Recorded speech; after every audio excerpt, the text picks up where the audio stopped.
یہ لوگ کس چیز کی نسبت ایک دوسرے سے پوچھتے ہیں؟ کیا اس بڑی خبر کی نسبت جس میں یہ اختلاف کر رہے ہیں؟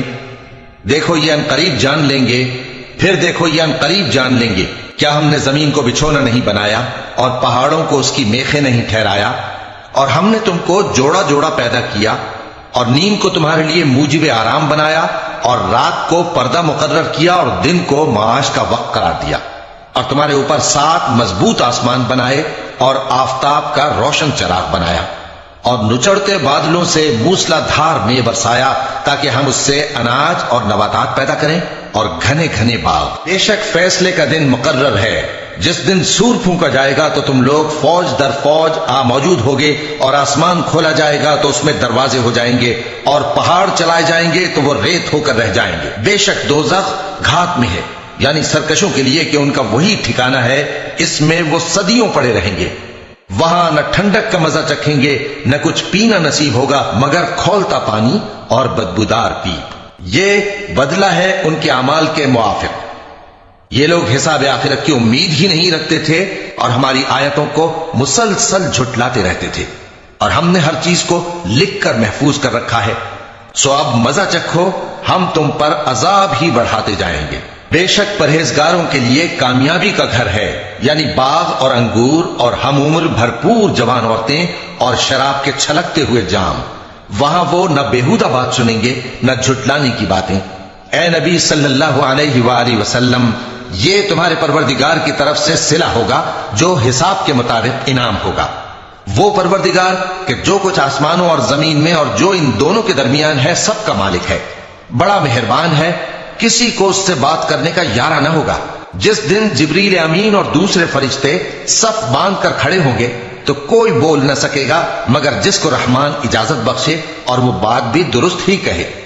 یہ دن برحق ہے، پس جو شخص چاہے اپنے پروردگار کے پاس ٹھکانہ بنا لے۔ ہم نے تم کو عذاب سے جو قریب آنے والا ہے آگاہ کر دیا ہے، جس دن ہر شخص ان اعمال کو جو اس نے آگے بھیجے ہوں گے دیکھ لے گا، اور کافر کہے گا کہ اے کاش میں مٹی ہوتا۔ شروع اللہ کا نام لے کر جو بڑا مہربان نہایت رحم والا ہے۔ ان فرشتوں کی قسم جو ڈوب کر کافروں کی جان کھینچ لیتے ہیں، اور ان کی جو مومنوں کی جان آسانی سے نکالتے ہیں، اور ان کی جو تیرتے ہوئے جاتے ہیں پھر لپک کر آگے بڑھتے ہیں۔ پھر دنیا کے کاموں کا انتظام کرتے ہیں کہ وہ دن آ کر رہے گا جس دن وہ زلزلہ آئے گا، پھر اس کے پیچھے اور زلزلہ آئے گا۔ اس دن لوگوں کے دل خوف زدہ ہوں گے اور آنکھیں جھکی ہوئی۔ کافر کہتے ہیں کیا ہم الٹے پاؤں پھر لوٹیں گے؟ بھلا جب ہم کھوکھلی ہڈیاں ہو جائیں گے تو پھر زندہ کیے جائیں گے؟ کہتے ہیں کہ یہ لوٹنا تو سراسر نقصان کا لوٹنا ہوگا۔ تو بس وہ ایک ڈانٹ ہوگی، اس وقت وہ سب میدان حشر میں آ جمع ہوں گے۔ بھلا تم کو موسیٰ کی حکایت پہنچی ہے جب ان کے پروردگار نے ان کو پاک میدان یعنی طویٰ میں پکارا اور حکم دیا کہ فرعون کے پاس جاؤ کہ وہ سرکش ہو رہا ہے، پھر اس سے کہو کہ کیا تو چاہتا ہے کہ پاک ہو جائے اور میں تجھے تیرے پروردگار کا رستہ بتاؤں تاکہ تجھ کو خوف پیدا ہو؟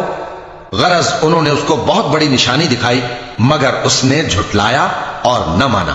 پھر لوٹ گیا اور تدبیریں کرنے لگا، سو اس نے لوگوں کو اکٹھا کیا، پھر بلند آواز سے بولا، سو کہنے لگا کہ تمہارا سب سے بڑا مالک میں ہوں۔ تو اللہ نے اس کو دنیا اور آخرت دونوں کے عذاب میں پکڑ لیا۔ جو شخص اللہ سے ڈر رکھتا ہے اس کے لیے اس قصے میں عبرت ہے۔ بھلا تمہارا بنانا مشکل ہے یا آسمان کا؟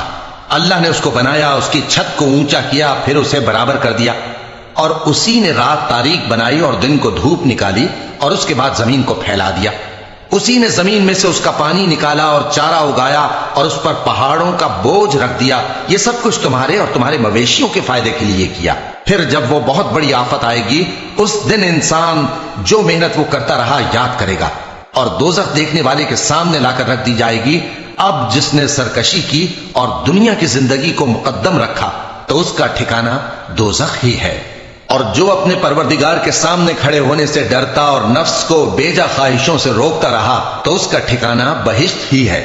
اے پیغمبر صلی اللہ علیہ وآلہ وسلم، لوگ تم سے قیامت کے بارے میں پوچھتے ہیں کہ اس کی آمد کب ہے، سو تم اس کے ذکر کی طرف سے کس فکر میں ہو؟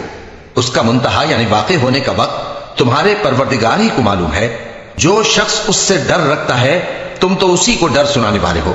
جب وہ اس کو دیکھیں گے تو ایسا خیال کریں گے کہ گویا دنیا میں صرف ایک شام یا ایک صبح رہے تھے۔ شروع اللہ کا نام لے کر جو بڑا مہربان نہایت رحم والا ہے۔ پیغمبر صلی اللہ علیہ وآلہ وسلم نے تیوری چڑھائی اور منہ پھیر لیا۔